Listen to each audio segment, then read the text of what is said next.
നമസ്കാരം, welcome to super notes. മക്കളെ, September മാസത്തെ കലണ്ടർ വന്നു. എക്സൈസ് ഇൻസ്പെക്ടറിന്റെ എക്സാം ഡേറ്റും അതിനോടൊപ്പം തന്നെ ഡീറ്റെയിൽഡ് ആയിട്ടുള്ള സിലബസും വന്നു. ഒരു ഫോഴ്സ് പരീക്ഷയാണ് സ്വപ്നം കാണുന്നത് എങ്കിൽ മക്കളെ, നിങ്ങൾക്കുള്ള ഏറ്റവും മികച്ച അവസരമാണ് എക്സൈസ് ഇൻസ്പെക്ടർ. അപ്പോൾ പ്രിലിംസ് പരീക്ഷയൊക്കെ കഴിഞ്ഞു, നിങ്ങൾ മെയിൻസിന് വേണ്ടി പ്രിപ്പയർ ചെയ്തുകൊണ്ടിരിക്കുകയാണെങ്കിൽ നിങ്ങൾക്ക് മക്കളെ ഈ സിലബസ് കൃത്യമായിട്ട് ഡീകോഡ് ചെയ്ത് തരാം. ഒന്ന് ശ്രദ്ധിച്ചോടാം. എക്സാമിനേഷൻ ഡേറ്റ് വരുന്നത്, അതായത് എക്സൈസ് ഇൻസ്പെക്ടറിന്റെ എക്സാമിനേഷൻ ഡേറ്റ് വരുന്നത് 29/9/2026 28/9/2026 സെപ്റ്റംബർ മാസം അവസാനത്തോടു കൂടി 28-ാം തീയതിയാണ് എക്സാമിനേഷൻ നടക്കാൻ പോവുക. അപ്പൊ നമുക്ക് എത്ര നാളാണ് എക്സാം പ്രിപ്പറേഷന് വേണ്ടി കിട്ടുക? അതായത് ഇപ്പം കൃത്യമായിട്ട് പറയുകയാണെങ്കിൽ ജൂൺ മാസമേ ആയിട്ടുള്ളൂ അല്ലെ. ജൂൺ മാസം 25 തീയതി.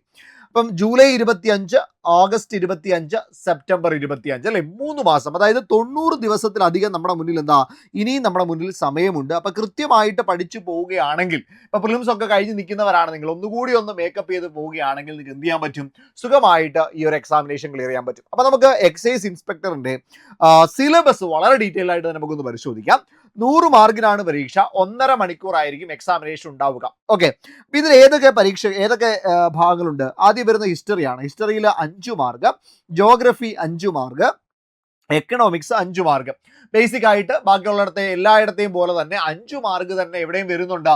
ഹിസ്റ്ററി, ജോഗ്രഫി, എക്കണോമിക്സ് ഈ 3 എണ്ണത്തിലും വരുന്നുണ്ട്. അതിനുശേഷം വരുന്നത് ഇന്ത്യൻ കോൺസ്റ്റിറ്റ്യൂഷൻ ആണ്. ഇന്ത്യൻ കോൺസ്റ്റിറ്റ്യൂഷന് ഇവിടെ 8 മാർക്കുണ്ട്. നമ്മുടെ CPO പോലെയുള്ള അല്ലെ ഫോഴ്സ് പരീക്ഷകളിൽ, +2 ലെവൽ ഫോഴ്സ് പരീക്ഷകളിലെ പോലെ തന്നെ ഡിഗ്രി ലെവൽ ഫോഴ്സ് പരീക്ഷകളിലും കോൺസ്റ്റിറ്റ്യൂഷന് വരുന്നത് 8 മാർക്കാണ്. അപ്പൊ കോൺസ്റ്റിറ്റ്യൂഷൻ എത്ര മാർക്ക് കിട്ടും? 8 മാർക്ക് നിങ്ങൾക്ക് സ്കോർ ചെയ്യാൻ പറ്റും. അതിനുശേഷം Kerala governance and system of administration ആണ്. അവിടെയും 5 മാർക്ക് നിങ്ങൾക്ക് സ്കോർ ചെയ്യാനായിട്ട് പറ്റും. നമ്മുടെ biology 4 mark, physics 3 mark, chemistry 3 mark. അങ്ങനെ നമ്മുടെ സയൻസ് വിഷയങ്ങളിൽ നിന്ന് ആകെ 10 മാർക്ക് നിങ്ങൾക്ക് സ്കോർ ചെയ്യാനായിട്ട് പറ്റും. കറണ്ട് അഫയേഴ്സിൽ നിന്ന് 8 മാർക്കാണ് ചോദ്യം വരിക. 8 mark current affairs, maths 10, English 10 and Malayalam 10, ഇങ്ങനെ 30 മാർക്ക്. ലാസ്റ്റ് സ്പെഷ്യൽ ടോപ്പിക്കിലാണ് എത്ര മാർക്ക് വരിക? 20 മാർക്ക് വരിക. ഇവിടെ ഒരു കാര്യം നിങ്ങൾ ശ്രദ്ധിച്ചാൽ മനസ്സിലാകും മക്കളെ. ആദ്യം കാണുന്ന ഇത്രയും ടോപ്പിക്കുകളുടെ മാർക്ക് ഡിസ്ട്രിബ്യൂഷൻ മാത്രമേ മാറുന്നുള്ളൂ. അത് കമ്പനി ബോർഡ് അസിസ്റ്റന്റ് ആയാലും ശരി, അത് യൂണിവേഴ്സിറ്റി അസിസ്റ്റന്റ് ആയാലും ശരി, സബ് ഇൻസ്പെക്ടറിലായാലും ശരി, അസിസ്റ്റന്റ് ജയിലറിലായാലും ശരി, മെയിൻസ് പരീക്ഷകളിലൊക്കെ ഈ ടോപ്പിക്കുകൾ കോമൺ ആണ് അല്ലെ, റിപ്പീറ്റ് വരുന്നുണ്ട്. SIയിൽ മാത്രമേ കെമിസ്ട്രി ഫിസിക്സ് ഒന്നും വരാത്ത, ബയോളജി മാത്രമുള്ളതുള്ളൂ. ബാക്കി എല്ലായിടത്തും കോമൺ ആണ്. അപ്പൊ നിങ്ങൾ ഏത് എക്സാമിന് വേണ്ടി, കമ്പനി ബോർഡിന് വേണ്ടി പഠിക്കുന്ന ആളാണെങ്കിലും നിങ്ങൾക്ക് എന്തിന് ട്രൈ ചെയ്യാം? എക്സൈസിന് വേണ്ടി ട്രൈ ചെയ്യാമെന്നുള്ള ഒരു കാര്യമാണ് ഞാൻ പറഞ്ഞത്. കാരണം സ്പെഷ്യൽ ടോപ്പിക്കുകൾ മാത്രമേ മാറുന്നുള്ളൂ, ബാക്കിയെല്ലാം സെയിം ആണ്.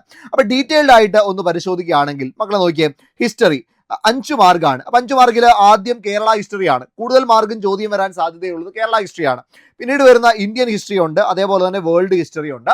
നോർമലി നമ്മൾ പഠിക്കാറുള്ളത് പോലെയുള്ള ടോപ്പിക് തന്നെ, അറൈവൽ ഓഫ് യൂറോപ്യൻസ് തുടങ്ങി, ഹിസ്റ്ററി നമ്മുടെ ട്രാവൻകൂർ ഡൈനാസ്റ്റി തുടങ്ങി, സോഷ്യൽ ആൻഡ് റിലീജിയസ് റിഫോം മൂവ്മെന്റ്സിലൂടെ national movement of in Kerala, literary sources, united Kerala movement, 1956 ശേഷമുള്ള പൊളിറ്റിക്കൽ സോഷ്യൽ ഹിസ്റ്ററിയെ കുറിച്ചിട്ടും പറയുന്ന ഭാഗമാണ് കേരള ഹിസ്റ്ററി.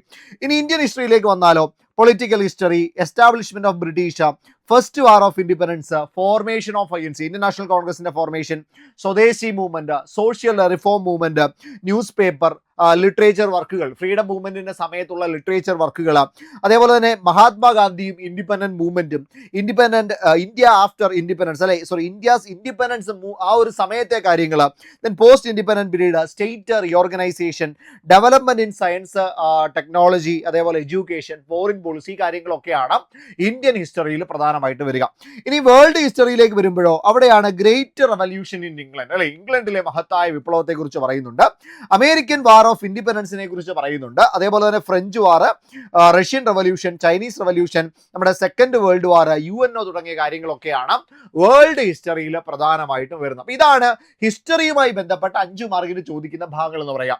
ഇനി ജോഗ്രഫിയിലേക്ക് വന്നാലോ, ജോഗ്രഫിയിലും 5 മാർക്കാണ്. നമ്മുടെ physical geography, basics of structure തുടങ്ങി എർത്തിന്റെ structure, atmosphere, rock, land forms പോലെയുള്ള ഭാഗങ്ങൾ തുടങ്ങി നമ്മുടെ temperature and seasons, pressure belt and winds, global issues, അതേപോലെ മാപ്പുമായി ബന്ധപ്പെട്ട കാര്യങ്ങൾ, GIS, ജോഗ്രഫിക് ഇൻഫർമേഷൻ സിസ്റ്റം, ഓഷ്യൻസുമായി ബന്ധപ്പെട്ട കാര്യങ്ങളൊക്കെ ഫിസിക്കൽ ജോഗ്രഫിയിൽ വരുമ്പോൾ ഇന്ത്യൻ ജോഗ്രഫിയിലേക്ക് വന്നാൽ ഇന്ത്യയുടെ ഫിസിയോഗ്രഫിയും ഇന്ത്യയുടെ ഡിഫറെൻ്റ് ആയിട്ടുള്ള ലെയേഴ്സ്, ഇപ്പം northern mountain greats, rivers, northern great plain, peninsular plateau, coastal plain, climate of India, അതേപോലെ തന്നെ നാച്ചുറൽ വെജിറ്റേഷനുമായി ബന്ധപ്പെട്ട കാര്യങ്ങൾ, agriculture, minerals, energy sources, transportation, road, railway, അതേപോലെ തന്നെ എയർ ട്രാൻസ്പോർട്ടേഷനുമായി ബന്ധപ്പെട്ട കാര്യങ്ങൾ, കേരള ഹിസ്റ്ററിയിൽ തന്നെ അതേപോലെ തന്നെ ഈ ഇന്ത്യൻ ഹിസ്റ്ററിയിൽ ആവർത്തിക്കുന്ന കാര്യങ്ങൾ തന്നെ എവിടെയും വരുന്നുണ്ട്, കേരളവുമായി ബന്ധപ്പെട്ട ഫാക്ട്സ് പഠിക്കാനുണ്ട്. അപ്പോൾ ഇതിലും ഏറ്റവും കൂടുതൽ ചോദ്യങ്ങൾ വരിക ഫിസിക്കൽ ജോഗ്രഫി, ഇന്ത്യൻ ജോഗ്രഫി ഭാഗങ്ങളിൽ നിന്നാണ്.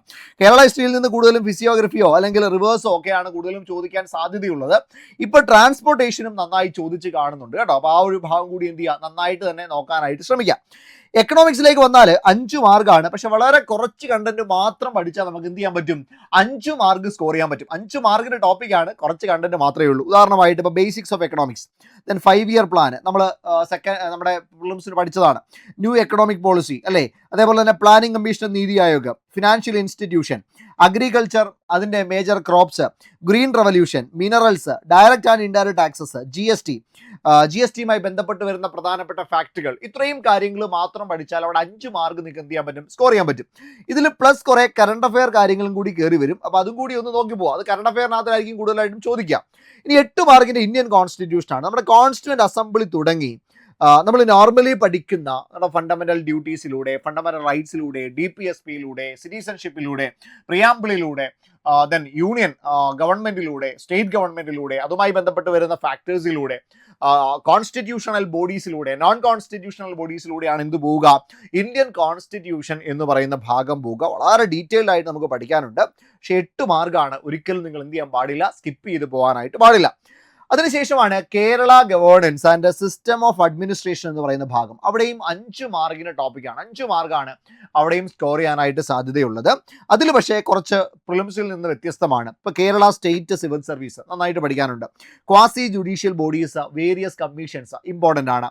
Basic facts of socio economic development, planning ബോർഡുമായി ബന്ധപ്പെട്ട് വരുന്ന കാര്യങ്ങൾ, disaster management, watershed management, എംപ്ലോയ്മെൻറ്റുമായി ബന്ധപ്പെട്ട് വരുന്ന കാര്യങ്ങൾ, നാഷണൽ റൂറൽ എംപ്ലോയ്മെൻറ്റ് പ്രോഗ്രാം അല്ലേ, അതിനെ NREP എന്ന് പറയാം, ആ പ്രോഗ്രാമുമായി ബന്ധപ്പെട്ട കാര്യങ്ങൾ, ലാൻഡ് റിഫോംസ്, സോഷ്യൽ വെൽഫെയർ സെക്യൂരിറ്റിയുമായി ബന്ധപ്പെട്ട കാര്യങ്ങൾ, വിമൻ്റെ പ്രൊട്ടക്ഷൻ, ചിൽഡ്രൻ, സീനിയർ സിറ്റിസൺ എന്നിവരുടെ പ്രൊട്ടക്ഷനുമായി ബന്ധപ്പെട്ട കാര്യങ്ങൾ, പോപ്പുലേഷനും ലിറ്ററസിയുമായി ബന്ധപ്പെട്ട കാര്യങ്ങൾ, ഗവേണൻസ്, അതേപോലെ ഡെലിഗേറ്റഡ് ലെജിസ്ലേഷൻ, ഇതൊക്കെ കുറച്ചുകൂടി വെറൈറ്റി ആയിട്ടുള്ള, കുറച്ചുകൂടി വ്യത്യസ്തമായിട്ടുള്ള ടോപ്പിക്കുകളാണ്. കുറച്ച് ഡീറ്റെയിൽഡ് ആയിട്ട് അകത്തോട്ട് കയറി എന്ത് ചെയ്യാനുണ്ട്, പഠിക്കാനായിട്ടുണ്ട്. അതേപോലെ തന്നെ കോൺസ്റ്റിറ്റ്യൂഷണൽ ലോസുമായി ബന്ധപ്പെട്ട് വരുന്ന കാര്യങ്ങൾ, അഡ്മിനിസ്ട്രേറ്റീവ് ഡിസ്ക്രിഷൻ, അതേപോലെ തന്നെ അതിൻ്റെ control, administrative adjudication, principle of natural justice, ഇതൊക്കെ കേരള ഗവേണൻസിൻ്റെ ഭാഗമായിട്ട് പഠിക്കാനുണ്ട്. കുറച്ച് ഡീറ്റെയിൽഡ് ആയിട്ട് തന്നെ കേരള ഗവേണൻസ് പോകുന്നുണ്ട്. 5 മാർക്കാണ്. പക്ഷേ അത് പഠിച്ചാൽ അതിന് റിട്ടേൺ കിട്ടുന്ന ഒരു ഭാഗവുമാണ് ഏത്, കേരള ഗവേണൻസ് എന്ന് പറയുക. സയൻസിലേക്ക് വരുമ്പോൾ ആദ്യം ബയോളജിയാണ്. നമ്മൾ നോർമലി പഠിക്കാറുള്ളത് തന്നെയാണ് 4 മാർക്കിൻ്റെ ടോപ്പിക്ക്. ആദ്യം ഹ്യൂമൻ ബോഡിയെ കുറിച്ചിട്ടുള്ള ബേസിക് ആയിട്ടുള്ള അറിവുകൾ അല്ലേ, കരൾ എന്താണ്, അതുമായി ബന്ധപ്പെട്ട കാര്യങ്ങൾ, ഹൃദയം, നമ്മുടെ സെൻസ് ഓർഗൻസുമായി ബന്ധപ്പെട്ട കാര്യങ്ങളൊക്കെ വരുന്ന ഭാഗമാണ് ഹ്യൂമൻ ബോഡി.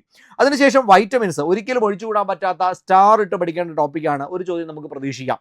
കമ്മ്യൂണിക്കബിൾ ഡിസീസബിൾ അല്ലേ, ഡിസീസസും അതിൻ്റെ റെമഡിയൽ മെഷേഴ്സും, അതേപോലെ കേരള വെൽഫെയർ സ്കീമുകളുമായി ബന്ധപ്പെട്ട കാര്യങ്ങൾ, life style disease, basic health facts, environment and environmental hazards, ഇതൊക്കെ ബയോളജിയിൽ നിന്ന് നമുക്ക് നിരന്തരം ചോദ്യങ്ങൾ വരുന്ന ഭാഗങ്ങളാണ്. ഫിസിക്സിലേക്ക് വരുമ്പോൾ നമ്മുടെ ഫിസിക്സിൻ്റെ ബ്രാഞ്ച് യൂണിറ്റ്സ് ആൻഡ് മെഷർമെൻറ്റ്, മോഷനുമായി ബന്ധപ്പെട്ട് വരുന്ന കാര്യങ്ങൾ, light, lens, sound, then force, gravitation, heat, work energy, power, ഇതൊക്കെ എന്താണ്, ഇതൊക്കെ അവിടെ റിപ്പീറ്റ് ആയിട്ട് ചോദിക്കുന്ന ഭാഗങ്ങളാണ്. കെമിസ്ട്രിയിലും അതേപോലെ തന്നെ ആറ്റവുമായി ബന്ധപ്പെട്ട കാര്യങ്ങൾ, എലമെൻറ്റ്സ്, പീരിയോഡിക് ടേബിളുമായി ബന്ധപ്പെട്ട കാര്യങ്ങൾ, അതേപോലെ തന്നെ നമ്മുടെ metals, non metals, alloys, alkaloids, ഇതുമായി ബന്ധപ്പെട്ട ഫാക്റ്റുകളൊക്കെ പഠിക്കാനുണ്ട്. 3 മാർക്കാണ് കെമിസ്ട്രിയിൽ നമുക്ക് എന്ത് ചെയ്യുക, ചോദ്യങ്ങൾ വരാനായിട്ട് സാധ്യതയുള്ളത്. ഇനിയും ആർട്സ്, സ്പോർട്സ്, ലിറ്ററേച്ചർ, കൾച്ചർ, ഇത് കുറച്ചുകൂടി വളരെ കാര്യമായിട്ട് നോക്കേണ്ട ഭാഗമാണ്. കുറച്ച് സീരിയസ് ആയിട്ട് സമീപിക്കേണ്ട ഭാഗമാണ്. കാരണം കൈ പൊള്ളാൻ സാധ്യതയുണ്ട്. വാസ്റ്റ് ആണ് ടോപ്പിക്ക്, ഭയങ്കര വാസ്റ്റ് ആണ്. അപ്പോൾ സ്വാഭാവികമായിട്ടും നിങ്ങൾക്ക് ഒരുപാട് കാര്യങ്ങൾ പഠിക്കാനുണ്ടാവും. പക്ഷെ അതിൻ്റെ എല്ലാം പുറകെ പോയാൽ റിട്ടേൺ വളരെ കുറവായിരിക്കും. അപ്പം റിട്ടേൺ ഓഫ് ഇൻവെസ്റ്റ്മെൻറ്റ് എന്ന് പറയുന്നത് വളരെ കുറവായിട്ടുള്ള ഭാഗമാണ്. അപ്പോൾ ഇതിന് കൂടുതലായിട്ടും കറണ്ട് അഫെയറിനെ കൂടെ കൂട്ടുപിടിക്കുക എന്നുള്ളതാണ്. ആർട്സ്, സ്പോർട്സ്, ലിറ്ററേച്ചർ, കൾച്ചർ എന്ന് പറയുന്ന ഭാഗത്ത് നിന്ന് കറണ്ട് അഫെയർ രീതിയിൽ ചോദിക്കുന്ന ഭാഗങ്ങൾ കൂടി നോക്കാം. അതായത് ഇപ്പോൾ ആർട്സുമായി ബന്ധപ്പെട്ട കുറേ കേരളത്തിലെ ആർട്സ് ഫോംസ് ഒക്കെ പഠിക്കാനുണ്ട്. പക്ഷെ അതൊക്കെ പഠിച്ചാലും നമുക്ക് ചിലപ്പോൾ 1 മാർക്ക് വന്നാലായി വന്നില്ലേലായി അങ്ങനെയാണ്. പക്ഷേ സ്പോർട്സുമായി ബന്ധപ്പെട്ട് നോക്കിയേ, കേരളത്തിലെ പ്രധാനപ്പെട്ട പേഴ്സണാലിറ്റീസ്, ദെൻ ഇമ്പോർട്ടൻറ്റ് അവാർഡ്സ്, ഇവിടെ കറണ്ട് അഫെയർ ചോദിക്കാം. ഫേമസ് ട്രോഫീസ്, ഇവിടെ കറണ്ട് അഫെയർസ് ചോദിക്കാം. ദെൻ നമ്പർ ഓഫ് പ്ലേയേഴ്സ്, ഇപ്പോഴത്തെ ഏതെങ്കിലും സ്പോർട്സ് ഇവൻറ്റുമായി ബന്ധപ്പെട്ട്, ഇപ്പോൾ ഫിഫ വേൾഡ് കപ്പ് അടക്കുകയാണ്, ICC വേൾഡ് കപ്പ് കഴിഞ്ഞു അല്ലേ, അതുമായി ബന്ധപ്പെട്ട ചോദ്യങ്ങൾ ചോദിക്കാം. നമ്മുടെ ഒളിമ്പിക്സ്, കഴിഞ്ഞ പാരീസ് ഒളിമ്പിക്സുമായി ബന്ധപ്പെട്ട കാര്യങ്ങൾ ചോദിക്കാം. മറ്റ് ഒളിമ്പിക്സ് റിലേറ്റഡ് ഗെയിംസ് ഉണ്ട്, അതുമായി ബന്ധപ്പെട്ട ചോദ്യങ്ങൾ ചോദിക്കാം. IPL കഴിഞ്ഞു അല്ലെ, IPL-മായി ബന്ധപ്പെട്ട ചോദ്യങ്ങൾ, WPL-മായി ബന്ധപ്പെട്ട ചോദ്യങ്ങൾ, ഇതൊക്കെ എന്താണ് ചോദിക്കാൻ സാധ്യതയുള്ള റീസെന്റ് ഇവന്റ്സ് ആണ്. അപ്പോൾ അത് നോക്കി വെക്കാം. ടേംസുമായി ബന്ധപ്പെട്ട കാര്യങ്ങൾ, സ്പോർട്സിന്റെ ടേംസ് ചോദിക്കാം.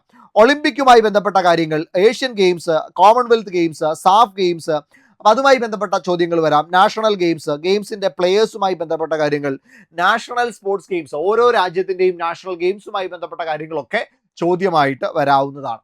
ലിറ്ററേച്ചറിലും ഇതേ കാര്യം തന്നെയാണ്. കറണ്ട് അഫെയറുമായി കണക്ട് ചെയ്തുകൊണ്ട് പഠിക്കാം. മലയാളവുമായി ബന്ധപ്പെട്ട് വരുന്ന ലിറ്റററി സോഴ്സസ്, ദെൻ മെയിൻ ആയിട്ടുള്ള വർക്കുകൾ, റൈറ്റേഴ്സും അവരുടെ പെൻ നെയിം അല്ലെങ്കിൽ നിക് നെയിമുമായി ബന്ധപ്പെട്ട കാര്യങ്ങൾ, ക്യാരക്ടേഴ്സ്, പല ഫേമസ് വർക്കുകളിലെയും ക്യാരക്ടേഴ്സ് ചോദ്യങ്ങളാണ്. ഫേമസ് ആയിട്ടുള്ള കോഡ്സ്, ദെൻ ജേർണലിസവുമായി ബന്ധപ്പെട്ട കാര്യങ്ങൾ, പത്രപ്രവർത്തനവുമായി ബന്ധപ്പെട്ട കാര്യങ്ങൾ, ഫേമസ് അവാർഡ്സ്, സിനിമയുമായി ബന്ധപ്പെട്ട ചോദ്യങ്ങളൊക്കെ നിരന്തരം വരുന്നതാണ്. സിനിമ അവാർഡ്സ് ഒക്കെ ചോദിക്കുന്നതാണ് അല്ലേ. ഇപ്പം മമ്മൂട്ടിക്ക് ദേശീയ പുരസ്കാരങ്ങൾ അല്ലേ, നമ്മുടെ പത്മശ്രീ പോലെയുള്ള പുരസ്കാരങ്ങളൊക്കെ കിട്ടുന്നുണ്ട്.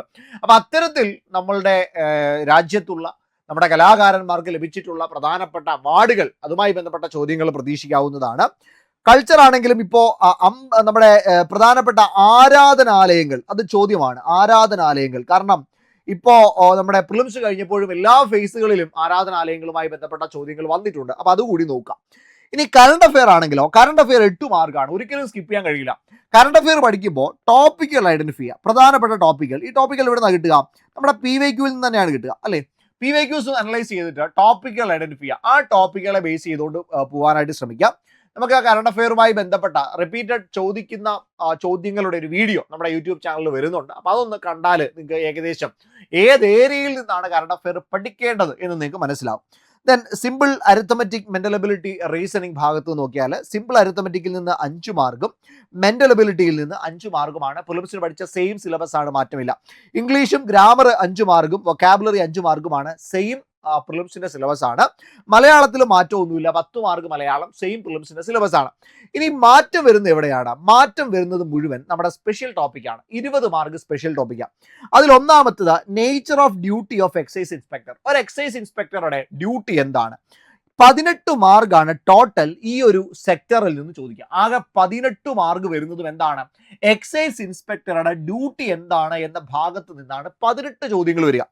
അതിൽ 4 ചോദ്യങ്ങൾ വരിക ഡ്യൂട്ടീസും പവേഴ്സും. എക്സൈസ് ഇൻസ്പെക്ടറുടെ ഡ്യൂട്ടീസ് എന്തൊക്കെയാണ്, പവേഴ്സ് എന്തൊക്കെയാണ്, ജൂറിസ്ഡിക്ഷൻ എന്താണ്, ഡ്യൂട്ടീസ് ആൻഡ് പവേഴ്സിനെ പറ്റി പറയുന്ന ആക്ടുകൾ ഏതൊക്കെയാണ്, അബ്കാരി ആക്ടുമായി ബന്ധപ്പെട്ട, NDPS ആക്ടുമായി ബന്ധപ്പെട്ട, കോഡ്പ ആക്ടുമായിട്ട് ബന്ധപ്പെട്ടൊക്കെയാണ് ആ കാര്യങ്ങൾ വരിക.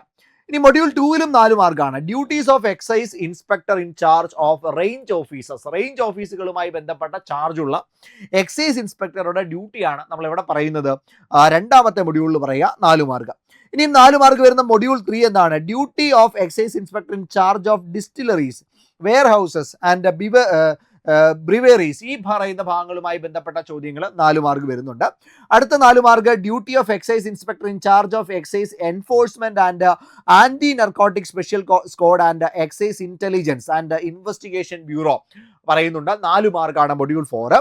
മൊഡ്യൂൾ 5-ൽ നിന്ന് മിസലേനിയസ് ഭാഗത്ത് നിന്ന് 2 മാർക്കാണ് ചോദ്യം വരിക. ഇങ്ങനെയാണ് 18 മാർക്ക്. പിന്നീട് IT ആക്ടിൽ നിന്ന് 2 മാർക്ക് വരുന്നുണ്ട്. ഇതാണ് സിലബസ് എന്ന് പറയുക. ഈ രീതിയിലാണ് പ്രധാനമായിട്ടും വരിക. IT ആക്ടുമായി ബന്ധപ്പെട്ട ഡീറ്റെയിൽഡ് എന്തൊക്കെയാണ് ചോദ്യങ്ങൾ വരിക എന്നുള്ളത് കൃത്യമായിട്ട് കൊടുത്തിട്ടുണ്ട്. ഈ രീതിയിലാണ് ഇത് വരിക, നമ്മുടെ എക്സൈസ് ഇൻസ്പെക്ടറുടെ സിലബസ് വരിക. അപ്പോൾ കൃത്യമായിട്ട് മനസ്സിലായി. 80 മാർക്കും നോർമലി നമ്മൾ പഠിക്കുന്നത് തന്നെയാണ്. അതിൽ 20 മാർക്കിലെ 18 മാർക്ക് മാത്രമേ യഥാർത്ഥത്തിൽ സ്പെഷ്യൽ ടോപ്പിക്കിൽ പുതിയതായിട്ട് വരുന്നുള്ളൂ. 2 മാർക്ക് IT ആണ്, അതും പഠിക്കുന്നത്. അപ്പോൾ ടോട്ടൽ 82 മാർക്ക് നമുക്ക് പരിചിതമാണ്. 18 മാർക്ക് മാത്രമാണ് നമുക്ക് പരിചിതമല്ലാത്തത് എന്ന് പറയാൻ കഴിയുക. അപ്പം അതുകൊണ്ട് ആ രീതിയിൽ തന്നെ നിങ്ങൾ പ്രിപ്പറേഷൻ മുന്നോട്ട് കൊണ്ടുപോകാനായിട്ട് ശ്രമിക്കുക. ക്ലിയർ ആണേ മക്കളെ? പക്കയല്ലേ? സംശയമൊന്നുമില്ലല്ലോ? അപ്പോൾ ഇത്രയും കാര്യങ്ങളൊന്ന് ശ്രദ്ധിച്ച് പോകാനായിട്ട് ശ്രമിക്കാം. അപ്പോൾ ഇതിന് വേണ്ടിയിട്ട് നമ്മുടെ എക്സൈസ് ഇൻസ്പെക്ടർക്ക് പഠിക്കാൻ വേണ്ടിയിട്ടുള്ള മെയിൻസിൻ്റെ ബാച്ച് നമ്മുടെ സൂപ്പർ നോട്ട്സിൽ അവൈലബിൾ ആണ്. അപ്പോൾ അതിൽ എക്സൈസ് ഇൻസ്പെക്ടർ മാത്രമല്ല, എക്സൈസ് ഇൻസ്പെക്ടർ ഉണ്ട്, അസിസ്റ്റന്റ് ജയിലർ ഉണ്ട്, സബ് ഇൻസ്പെക്ടർ ഉണ്ട്. ഇത്രയും പരീക്ഷകൾക്ക് വേണ്ടിയിട്ടുള്ള ബാച്ചാണ് ഡിഗ്രിയുടെ മെയിൻസിൻ്റെ ഫോഴ്സ് ബാച്ച് എന്ന് പറയുക. ഈ ഒരു ബാച്ചിലേക്ക് വരുമ്പോൾ നിങ്ങൾക്ക് പ്രോപ്പർ ആയിട്ടുള്ള മെയിൻസിൻ്റെ ക്ലാസ്സുകൾ, മെയിൻസ് ഓറിയൻറ്റഡ് ക്ലാസ്സുകൾ നിങ്ങൾക്ക് കിട്ടും. പ്രിലിംസിൻ്റെ ടോപ്പിക്സും അതിനോടൊപ്പം തന്നെ മെയിൻസിൻ്റെ ഓറിയൻറ്റഡ് ക്ലാസ്സുകൾ നിങ്ങൾക്ക് കിട്ടും. അതിനോടൊപ്പം തന്നെ നിങ്ങൾക്ക് കിട്ടാൻ പോകുന്ന മറ്റൊരു കാര്യം സ്പെഷ്യൽ ടോപ്പിക്കാണ്. വളരെ ഡീറ്റെയിൽഡ് ആയിട്ട് നമ്മുടെ പ്രഗത്ഭരായ അധ്യാപകരുടെ സ്പെഷ്യൽ ടോപ്പിക്ക് നിങ്ങൾക്ക് കിട്ടും. അപ്പോൾ ഇനി കളയാനായിട്ടുള്ള സമയമില്ല, വളരെ വേഗത്തിൽ തന്നെ എന്ത് ചെയ്യുക, പഠിച്ചു തുടങ്ങുക എന്നുള്ളത് മാത്രമേ ഉള്ളൂ. നമ്മുടെ മുന്നിലുള്ള 90 ദിവസം പ്രോപ്പറായിട്ടൊന്ന് വിനിയോഗിക്കാൻ നിങ്ങൾ റെഡി ആണെങ്കിൽ നമുക്ക് എന്ത് ചെയ്യാനായിട്ട് പറ്റും, ഈ എക്സാമിനേഷൻ സുഖമായിട്ട് ക്ലിയർ ചെയ്യാനായിട്ട് പറ്റും. അതുകൊണ്ട് തന്നെ ഓരോ ദിവസവും വളരെ ഇമ്പോർട്ടൻ്റ് ആണ്. ആ ഇമ്പോർട്ടൻസ് മനസ്സിലാക്കി തന്നെ പഠിച്ചു പോകാനായിട്ട് ശ്രമിക്കാം. ഈ ഒരു ബാച്ചിലേക്ക് ജോയിൻ ചെയ്യാനായിട്ട് 8281223366 നമ്പറിലേക്ക് കോൺടാക്ട് ചെയ്താൽ മതി. ലിമിറ്റഡ് സീറ്റ്സ് മാത്രമേ ഉള്ളൂ. ഇന്ന് 15% ഡിസ്കൗണ്ട് നമ്മുടെ മുഹറത്തോടനുബന്ധിച്ച് നടക്കുന്നുണ്ട്. അപ്പോൾ നിങ്ങൾക്ക് 15% ഡിസ്കൗണ്ടോടുകൂടി നമ്മുടെ ബാച്ചിൽ അഡ്മിഷൻ എടുക്കാനായിട്ട് പറ്റും. ഈ ഒരു അവസരം ഇന്നും നാളെയും കൂടി മാത്രമേ ഉള്ളൂ. അപ്പോൾ എക്സൈസ് ഇൻസ്പെക്ടർ ആണോ, അസിസ്റ്റന്റ് ജയിലർ ആണോ, സബ് ഇൻസ്പെക്ടർ ആണോ, 3 പരീക്ഷയ്ക്ക് വേണ്ടിയിട്ടാണോ, ഒറ്റ ബാച്ചിൽ ഒറ്റ ഫീസിൽ നിങ്ങൾക്ക് ജോയിൻ ചെയ്യാം. ഫീസ് അധികമായിട്ടില്ല, 2499 രൂപയാണ് നോർമൽ ഫീസ്. അപ്പോൾ ഇതിപ്പോൾ 15% ഡിസ്കൗണ്ടൂടെ കഴിഞ്ഞ് നിങ്ങൾക്ക് കിട്ടും. അപ്പോൾ ഏതാണ്ട് നിങ്ങൾക്കൊരു 400 രൂപ ആ ഒരു റേഞ്ചൊക്കെ ഡിസ്കൗണ്ട് കിട്ടാനായിട്ടുള്ള സാധ്യതയുണ്ട്. അപ്പോൾ വേഗം തന്നെ എന്ത് ചെയ്യാം, അഡ്മിഷൻ എടുക്കാനായിട്ട് ശ്രമിക്കുക. 8281223366 നമ്പറിലേക്ക് വിളിച്ചാൽ മതി. ഇല്ലെങ്കിൽ താഴെ ഒരു ഗൂഗിൾ ഫോം ഉണ്ട്, ഫോം ഒന്ന് ഫിൽ ചെയ്താൽ മതി. നമുക്ക് ക്ലാസ്സിൽ കാണാം. അടിപൊളിയായിട്ട് പഠിച്ചോ മക്കളെ. 2027 നമുക്ക് എന്ത് ചെയ്യാൻ പറ്റും, സർവീസിലേക്ക് കയറാൻ പറ്റുന്ന രീതിയിൽ നിങ്ങളുടെ പഠനം നിങ്ങൾ മാറ്റിക്കോണം. കൂടെ സൂപ്പർ നോട്ട്സ് ഉണ്ടാവും.